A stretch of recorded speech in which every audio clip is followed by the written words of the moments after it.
I'm really impressed with what you guys are doing here. This, if you haven't seen this, this is a very impressive document on local food source. I mean, I'm going to take this back to Iowa and show it off. You guys have done a great job. And Eric has been a good leader in this. There's so much growth of local food that's pretty exciting. You know, everybody's trying to do something. People are raising chickens in their backyard in town. There's controversies about that. As a matter of fact, you know, guys in extension get questions like Eric the other day. I got a question from somebody who said they wanted to raise some chickens. They never had raised any before, but they said, I have a question, first of all. How long does it take for a rooster to fertilize an egg? And since he isn't really a poultry guy, he remembered though he had a poultry breeder's handbook on his shelf, and he reached back and said, just a minute. The guy said, oh, thank you.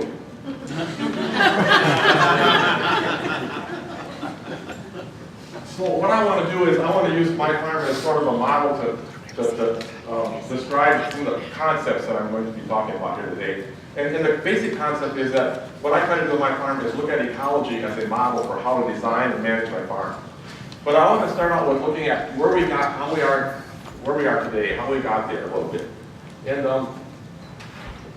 I just last night, I got a little early, I did this little timeline, nothing fancy, I'm not a graphics guy, but if you look at, you know, anthropologists tell us that modern man evolved about 200,000 years ago.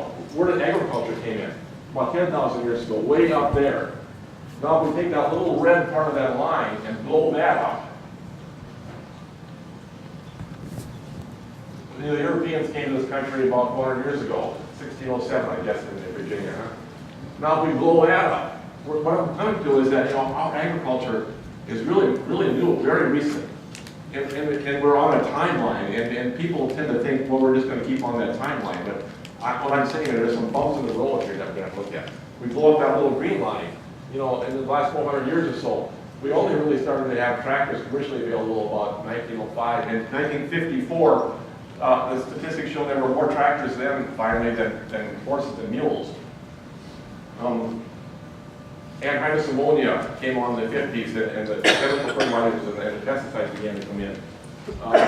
Confinement of agriculture. Now, the poultry industry was a little earlier, but in Iowa, in the 80s and 90s, is when the animals went off the landscape and went into the confinement systems. Biotechnology in 97. So this is way at the end of the whole timeline of the human experience. And we have to think about where we're going to go and to look at what makes this possible. And some of the things, of course, are fossil fuels. But these things are changing. And the cheap fossil fuels really are, I think, what created this era as it is today. If you go across, especially Iowa, you look at agriculture, it's readily apparent that without fossil fuels, we could not farm the way we do. And now that the fossil fuels are getting higher prices, and we're getting a plateau worldwide, as we bring new oil fields online, old oil fields are being diminished. We're kind of at a plateau, have been for years. And we probably won't get beyond that. And in countries like that are industrialized, like China and India and Brazil, are taking more and more oil. So we are coming to a crisis point here in our fossil fuels. Climate change, we've seen that. We've seen in Iowa, you know, we had a huge drought last year and also the year before, this past year. And we had a 500-year flood a couple years before that, and another 500-year flood about 10 years before that. So there's extremes of weather. And one of the climatologists at Iowa State University actually says that he estimates that Iowa has lost about 13 bushel per acre of potential crop yield because of these extreme events, and it's getting greater and greater. Of course, yields are still coming up because of greater influence, but we're losing potential because of this great instability of the weather. Water is an issue, of course. You know, some places too much, some places too little, a lot of places too dirty. Our aquifers are depleting worldwide.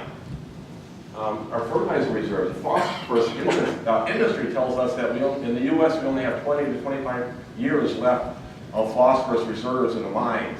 And we had a huge reserve in the past. Worldwide, 50 years of readily accessible phosphorus. After that, it's going to take a lot of energy to get it out. And then maybe we have 100 years. And so when we deplete our phosphorus fertilizer, there's no substitute for that. We need to be thinking ahead a little bit.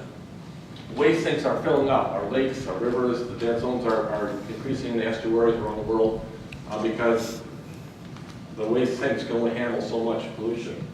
And society is telling us they want us to farm differently. We're seeing laws passed around the country about how we house our animals. and environmental laws. And so all these things are going to change things, I think. We're not going to see agriculture on that trajectory just continuing up like that. What I want to do is look at how we can use ecology as a model for agriculture. And I'm going to come to the Midwest here. I'm in a forested region, your ecosystems. But one thing about a natural ecosystem is it's highly diverse. And in Iowa, northern Iowa, we had these very productive prairies. But 12,000 years ago, when the last glacier receded, there was no soil. Now we have these tremendous black, dark soils. But 12,000 years ago, there was no soil. It was only when plants and animals colonized that geologic material and put organic matter in there, and created that black, rich organic matter that actually made the soils. Now, since we started farming in Iowa, we've lost about half our topsoil per bushel on average, and we've lost over half of our organic carbon to oxidation. So we've been deficit spending on our ecological capital here since we started farming. But I'll argue that if we farm according to the model of ecology, we can actually begin to rebuild that. We can actually enhance our environment. We tend to think the more we farm, the more we ruin the environment. But we can actually, if we use that model of ecology, we can begin to rebuild our soils, our water quality, our wildlife habitat. For example, the prairies. Prairie grasses are famous for being tall and deep-rooted. And then when the bison would come through and graze off that plant, it was short, and it didn't need that deep root system. So it sloughed the root mass off into the soil, some of it. Then it would grow a new top and more roots, and then get grazed off again. And these cycles of pulsing organic matter deep in the soil create these deep black soils. So that's the thing that we're using, the model we're using on our farm, as I'll show you later. But let's look, first of all, compare the industrial model with this model of ecology that created our soils. In ecology, we see diversity of the prairie or forest system. We see self-sufficiency. You can take fertilizers and pesticides to create that soil in Iowa or elsewhere. And it conserves it and recycles. In a natural ecosystem, there's really virtually no pollution because the waste of one species is food for other species. Everything is cycled and recycled. And that builds the capacity of the ecological capital of the soil. Now we'll compare that with the industrial system. We replace diversity with monoculture, whether it's thousands of acres of wheat in Montana or monoculture cotton in California, in the Midwest, corn and soybeans. Even our animals tend to be in monoculture. Here are thousands of hogs in one location, in one place. Not the way nature organized it. 10,000 turkeys in one building. This is the largest feedlot in the country. 150,000 head. The guy who took the picture said this is only like 15% of the animal. As he turned off to the right, as far as you can see, it was full animals. And I guess the point I make is that this is not the way nature would organize it. And we probably would not do this without cheap fossil fuels.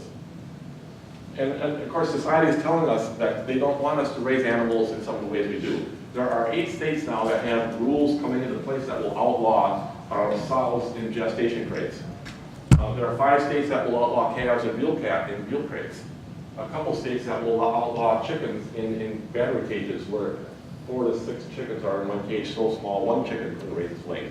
And so we're seeing, and also consumer groups are telling restaurants and so on, we don't want that kind of food. So the pressure is coming from consumers as well through their purchasing power. So I think we're going to see some changes here. Also, in an industrial system, we replace that sufficiency with high inputs to grow that corn. Of course, it takes herbicides to keep all the plants out. Not only insecticides, fungicides, a lot of fertilizer. I just pulled out of the study, I pulled one bar out. We tend to think of the fuel. The yellow part of the bar this is energy use for growing corn. The yellow part is for fuel. We tend to see all the fuel being used, but that's really the small part compared to this is the fertilizer part of growing corn. And so we can't do this indefinitely, the way we're doing it. And it also tends to leak. When you have a monoculture, you can have leaky systems. In much of the Midwest, there's tile drainage under the soils. I don't know if you have tile drainage here much. And of course, then, as the water goes through, nitrate tends to go with it and get to the waterways, into the rivers, and then ultimately to the dead zone. And the U.S. Geologic Survey tells us that 60% or so of the nitrogen in the dead zone in the Gulf of Mexico comes from corn and soybean production in the upper Midwest. Now, people have been saying for years, well, we got to fix that. We got to just fine-tune our nitrogen application so we can stop that. But actually, that's not going to do it because it's inherently leaky. Even soybeans leak nitrogen almost as bad as corn because corn and soybeans only really grow on the landscape actively. The roots take off nitrogen for about 4 months of the year. The other 8 months of the year, the soil is not protected from leaching and nitrate. And so even soybeans, there's almost as much leaching as there is in corn when nitrogen is applied, and of course, when nitrogen is applied to soybeans. I just want a little, I'm not going to do a lot of data here, but at the University of Minnesota, we looked at how much nitrate leached out of cloud-drained soils over 4 years. This is continuous corn, 194 pounds. Corn soybean rotation, 180, 182, almost as much from the soybean as the corn. Again, because when nitrogen is vaporizing and there are no active roots to take it up, it gets leached out. So these systems are inherently leaky. Compared down here, alfalfa, which is a yield, fixes the nitrogen, only 6 pounds of nitrogen leached out over those 4 years. CRP at grass, only 4 pounds, 30 to 40 times less nitrate. And so the point is that these systems are inherently leaky, and we tend to go around and around and merry around this myth that we're going to just fine-tune our nitrogen applications and we're going to fix the dead zone. We're not going to. It's getting worse the more we do these things. We need to either put cover crops on, or that will help some, or we need more perennials on the landscape, obviously. Leaking legumes. In Iowa, we've had really hundreds of manure spills over the years and millions of fish killed from manure spills. I'm going to get to the more positive side in a second.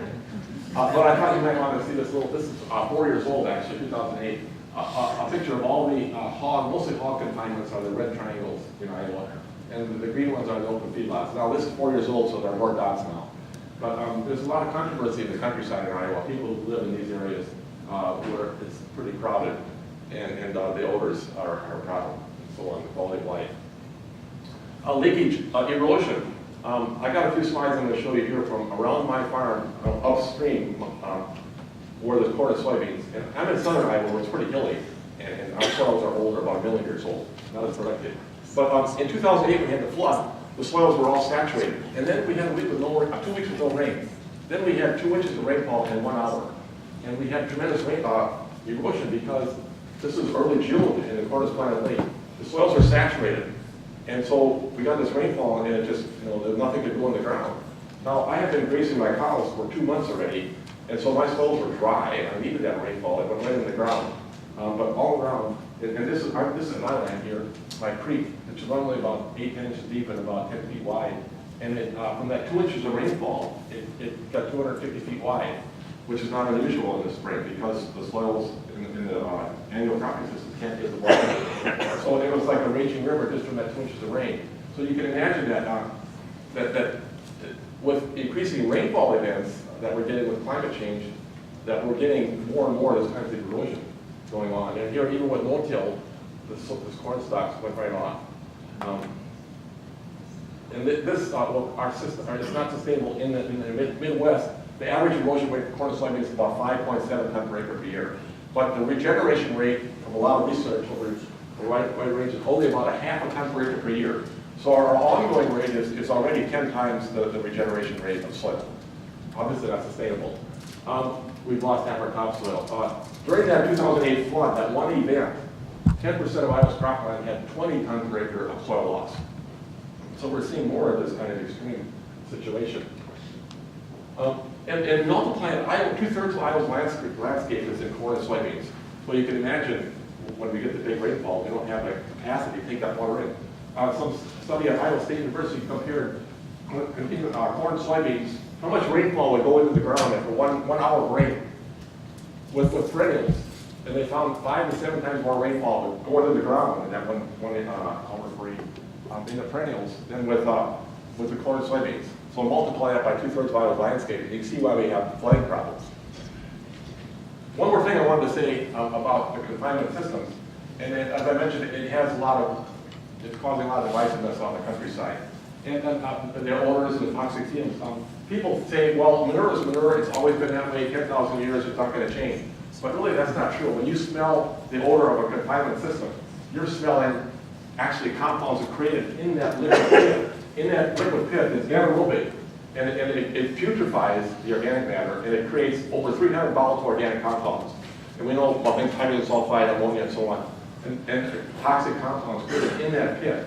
And so that is what you're smelling. So I want to vindicate the hogs. It's not the hogs you're smelling. It's not even the hog manure. It's the compounds you're smelling that are created in that liquid storage pit. And to compare that to a cow patty out in the pasture, Now right under that cow patty there are billions of bacteria just waiting for a meal. And the decomposition is aerobic. None of these toxic compounds are created. This carbon dioxide and water. So here's a dried out cow pie and kicked over, and I found 30 to 40 earthworms in the spring in my farm. And so this is a different kind of decomposition that happens in a natural ecology. Also, composting is an odorless process if done right. So let's look at, to summarize kind of how we got to where we are. You know, the Industrial Revolution started in England over 250 years ago, and it went quickly to textiles and printing press and so on. But it was slow to come into agriculture because ecological systems depend on the weather and soil, all these variability. You can't put that in a factory very well. But after World War II, fertilizers and pesticides became widely available. And then, as Wendell Berry said, we took an elegant solution of animals integrated on the landscape, and we pulled them apart and created two problems. One was industrial crop production, and one was industrial animal production. Because then we no longer need the animals on the landscape because we had the fertilizers and pesticides. We didn't need that rotation, and we didn't need that manure. And so that's really changed the landscape considerably. And as I mentioned, in Iowa anyway, the CAFOs, the concentrated animal feeding operations, came in the late 20th century. Just interestingly, just about the time when the history pundits say that the industrial age was superseded by the information age. And so they really came on just in time to be obsolete. But what that means is that for the information age for agriculture means knowledge of ecology, knowledge of the life cycles of plants and insects and diseases, and fertility. And so if we could use that knowledge, we could really take the best of our traditional knowledge of agriculture and marry that with the knowledge we have of ecology that we're gaining more and more of, and put the two together. And then we could use that to design and manage agricultural systems that can circumvent the need for pesticides and fertilizers.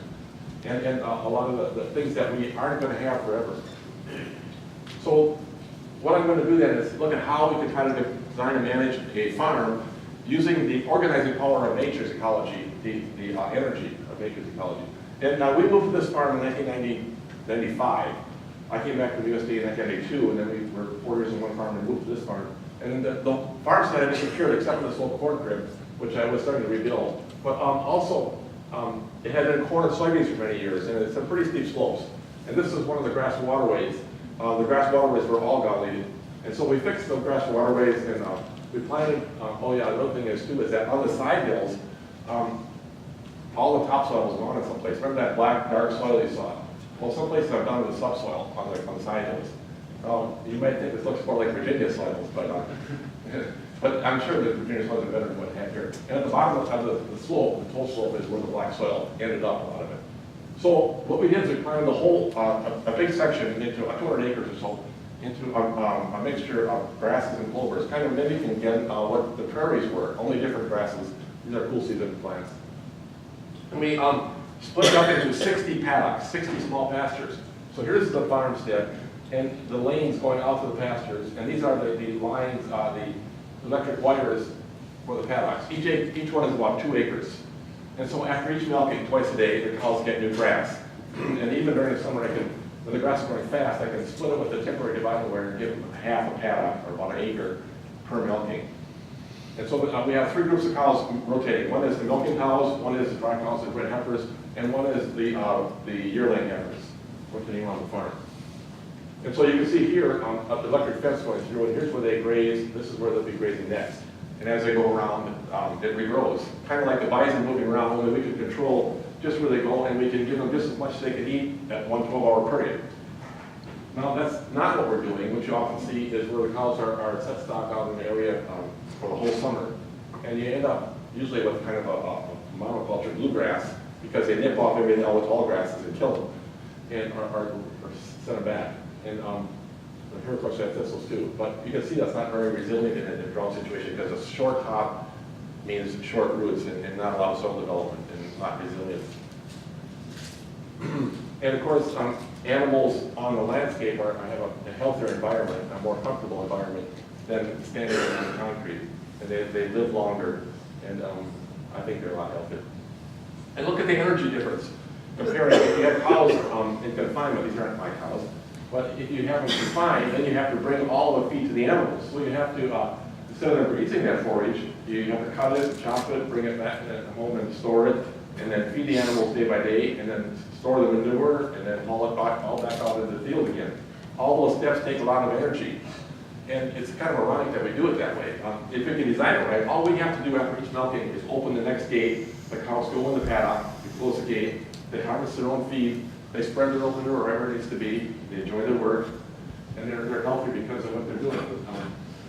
So you think all the energy savings. Alan Nation, the editor of Grazing Magazine, once put it very ironically. He said, you know what's the nature of grass to stand in one place? Nature of cows to move about. But we made the cows stand in one place and made the grass move to the cows. And again, cheap energy is what makes that possible.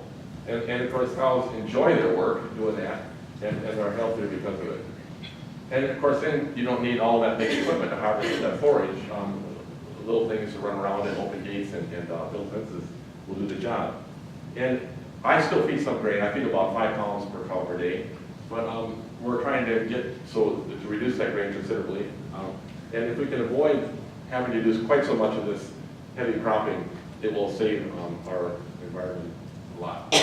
Now, when cows are at grass, you know, there are some changes in the milk. And my wife always makes butter from our cows from the summertime.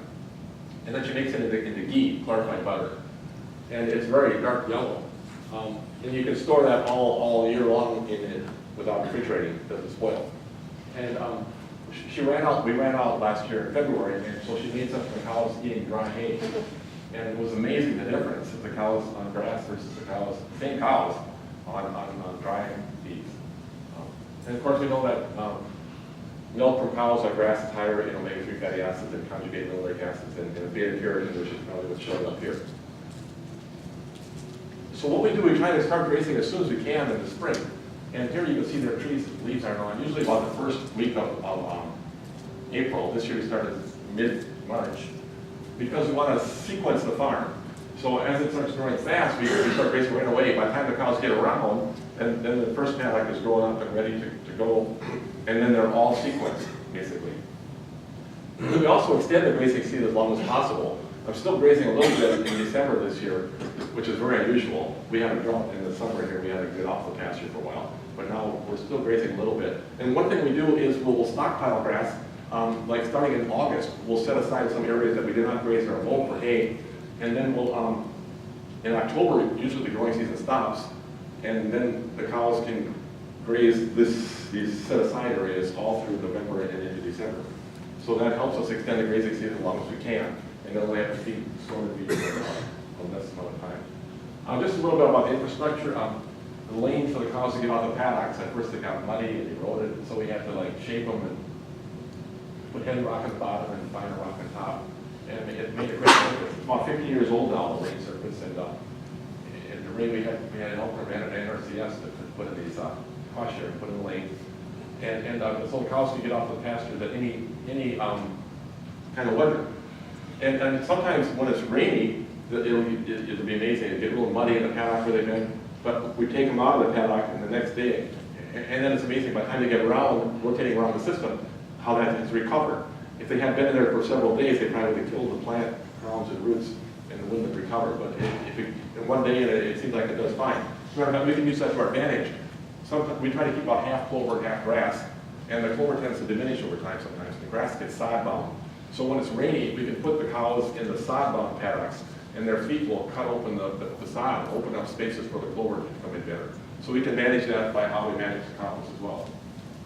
Now, part of the ecology of the farm is chickens.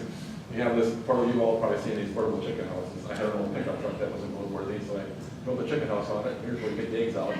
And here's where the chickens come out, they open the door and away they go. And they run around all day and they work for free and they enjoy their work. But they, and then when it's time to lay an egg, they run back in there and lay their egg and go back out to work again. And it's fun to watch. I'm here trying to get flies off a cow. Here's one on the cow's back.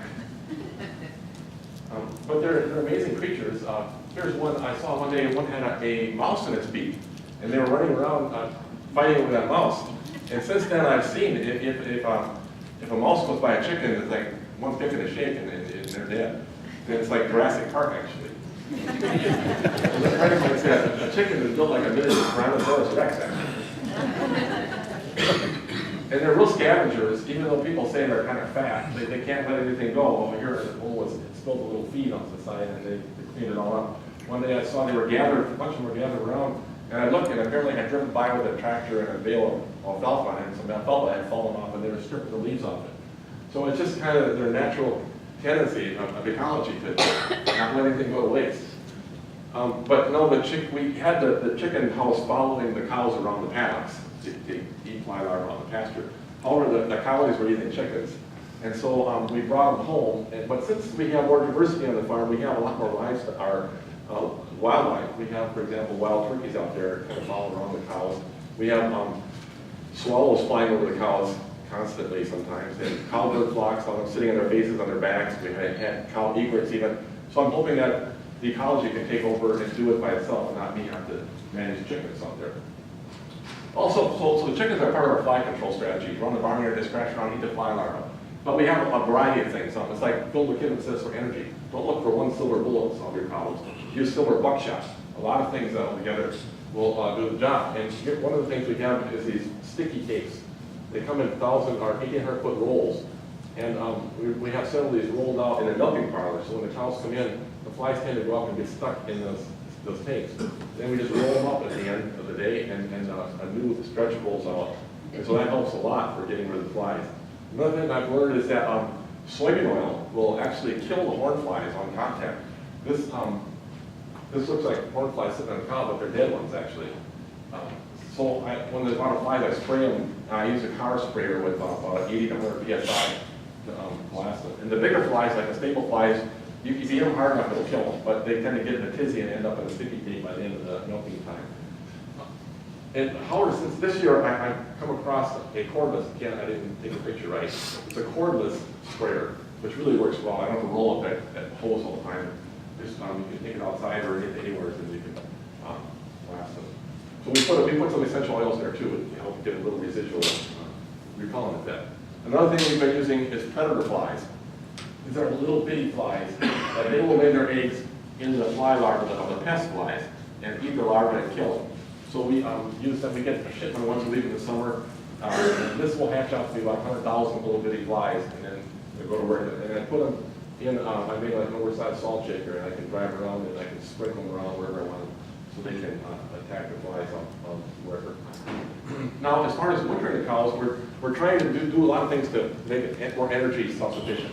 And one of the things, at first I built a building 8 foot long and it was south facing.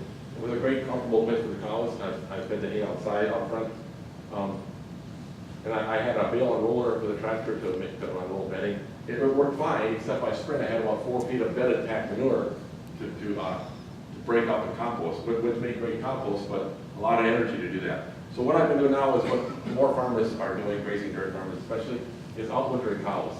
I'll select an area of the farm where I want to increase the fertility in particular, or also where I have tall fescue tends, endophyte infected tall fescue tends to creep in, and it's invasive and the cows won't eat it. So when that happens, I'll set aside, this year I have a 20-acre area set aside, and each time I feed the hay, I'll move the bale ring to a new location, keep moving around, and that way they have a lot of places to spread out and lay around, and also they spread the manure right where it needs to be then. So by spring, it's like a manure spreader can come through and spread the manure, if I can do it right. So that saves me all the energy of breaking up that compost and spreading that. Another energy saver. And if it snows, I can unroll some bedding for them to lay on.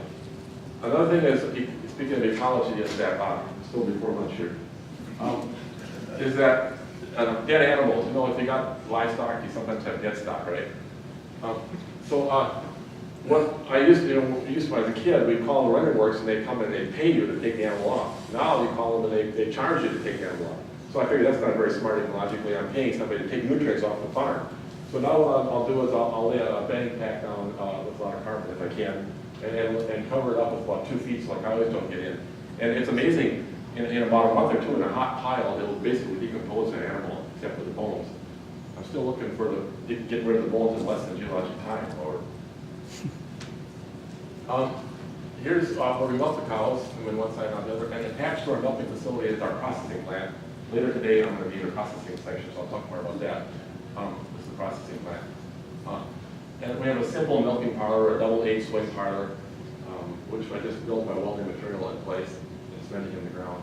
And every dairy farm has, a bulk tank that normally the milk is taken to central processing. Here it goes in the next room where we process it. And that's what we're going to be talking about in that workshop later. And this is the store where our product is on the shelf. It's not homogenized, it's creamline. And since they're Jersey cows, we leave all the cream on. So the cream line is like 5.5% butter fat. So those are the products that we have. We have a bottle of milk and yogurt cheese that's going to be made. Now we got a few minutes yet here to talk a little bit about energy, because as I mentioned, energy is going to be the big game changer, I think. And we have to look at how we can become energy self-sufficient. And I think we've kind of going in the wrong direction in agriculture. A few things I've done on my farm. On our paddocks, we have water tanks, simple water tanks, so we can access from each paddock. Both sides of the paddock, like your fence goes over, up and around and on. And I have buried pipe underground. I made a subsoiler with an injector in it. I can inject pipe, and I put a 1,000-foot roll of 1-inch plastic pipe and put it down through there, drive through the farm, and I injected the pipe into the farm.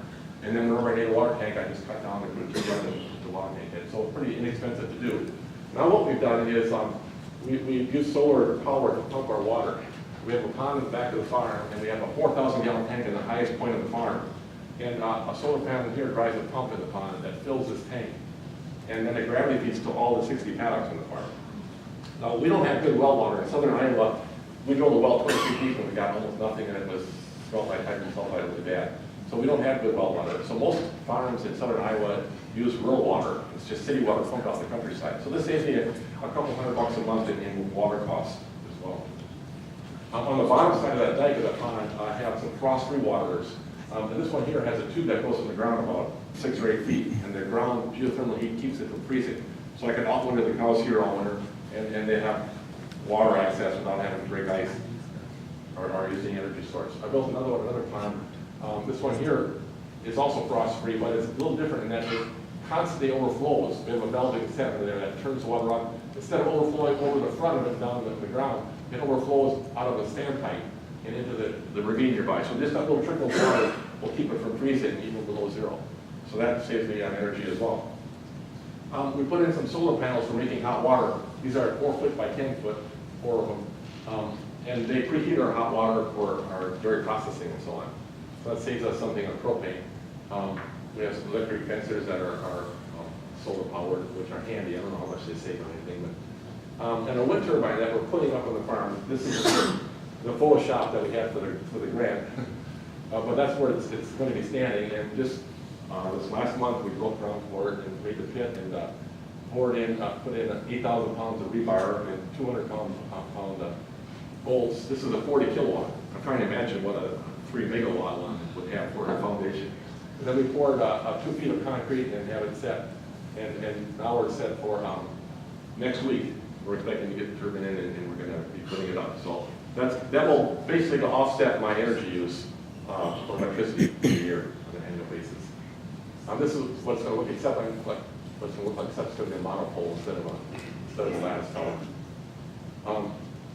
And since I'm going to have wind on the farm, wind power, my hybrid car, I adapted it to a plug-in. And so under the back console, I have lithium-ion batteries, a whole box of them there. Under that box, there's a bunch of them in the spare tire well. So it's a hybrid now. I can run it, if you run it in town, you can get 80 to 100 miles per gallon on it. On the highway, depends on how heavy your foot is, I can get 50 or 60 miles per gallon with it. So I can run on wind, I guess, basically. So I think I like to see more distributed kind of energy systems. The house that I built on the farm, it has a geothermal heat exchanger that takes heat out of the pond and heats and cools with pond water. It also has a cupola on top with opening windows that open by remote. So in the summer, I open these windows and open windows down here, and it basically cools the house open through the stairwell. It cools the house, so I hardly ever use air conditioning. I'm going to skip these things because time is. I just want to make a couple points about centralized energy. You know, we really try to centralize our energy production. In Iowa, for example, we have the ethanol thing, and we have wind farms. Most of the wind farms, 20% of our, 23% of our electricity in Iowa now comes from wind. That's a pretty high number. But it's mostly all owned by out-of-state corporations. So the profits going out of state, and a lot of electricity is going out of state. So it's basically extracting the wealth in some ways out of the state. I would like to see distributed power work. We have wind, really good wind all over Iowa. And if we could have on every farm a wind system where the wind that blows over the farm would power the farm. That way we don't need build the big transmission lines, and we can keep the wealth local. So I think we can do a lot. And let's look briefly at this whole ethanol thing. You know, ethanol industry says ethanol replaces 10% of our gasoline. However, they don't count the fact that it only has 2/3 of the energy of gasoline, which really means only this 10% is really 6.67. Also, the fossil fuels to make that energy, that takes about, it's only really about 1/3 of that energy gain. So really, because of embedded energy to make the corn and the ethanol, this 10% is really only about 2.2% increase on a net energy basis. So our average mile, according to EPA a couple of years ago, was 20.4 miles per gallon. If we increased it by 2.2%, that would offset all the ethanol. What would that take? We'd have to go from 20.4 to 20.85 miles per gallon in order to offset all the ethanol that we're using 40% of our corn crop nationwide. Some of it comes back for the distiller grain. But so this is not a good kind of an energy gain system here. And the resources at 40% of the crop, I calculated for every gallon of ethanol from corn, we lose 2 gallons of soil to erosion.